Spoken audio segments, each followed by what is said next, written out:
secara berjamaah. Dan semoga salawat serta salam selalu terlimpahkan kepada Nabi kita Muhammad SAW beserta keluarganya, para sahabatnya, dan semoga sampai kepada kita para umatnya. Amin ya rabbal alamin.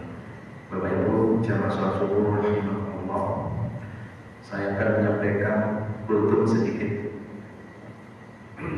Hidup ini hanya ada 4 kejadian sebagai orang yang beriman. 1, kita akan berbuat baik karena kita bukanlah setan. Dan yang kedua, kita pasti akan berbuat kesalahan dan dosa karena kita bukanlah malaikat. Dan yang ketiga, kita pasti akan diberikan limpahan karunia dari Allah setiap saat. Dan yang keempat, kita pasti akan diberikan cobaan. Hanya 4 kejadian ini saja dalam hidup ini. Kuncinya juga ada 4. Ketika kita berbuat baik, kuncinya adalah ikhlas. Barulah kita akan bahagia. Tiada perbuatan kebaikan tanpa kunci niat yang ikhlas. Karena niat adalah alamat, salah niat juga salah alamat. Maka marilah kita miliki kunci jadi orang yang ikhlas. Hidup kita bahagia, amal kita diterima oleh Allah Subhanahu wa taala.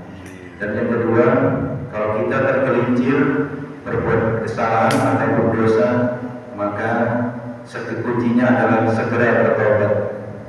Segera ingat kepada Allah, mohon ampun kepada Allah.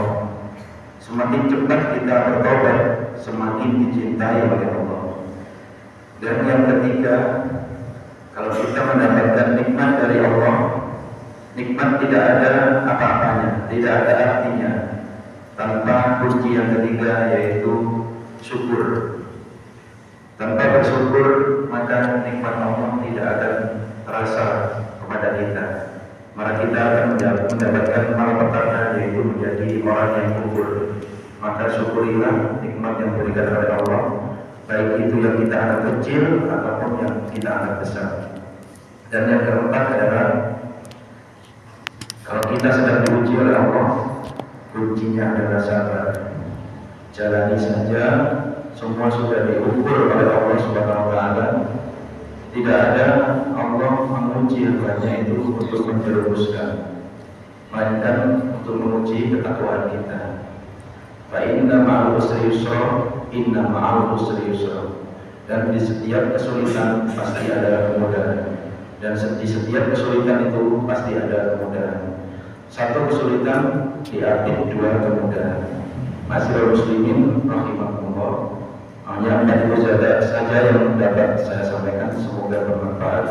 Apabila ada yang saya mohon maaf. Wabillahi taufiq wal hidayah. Assalamualaikum warahmatullahi wabarakatuh.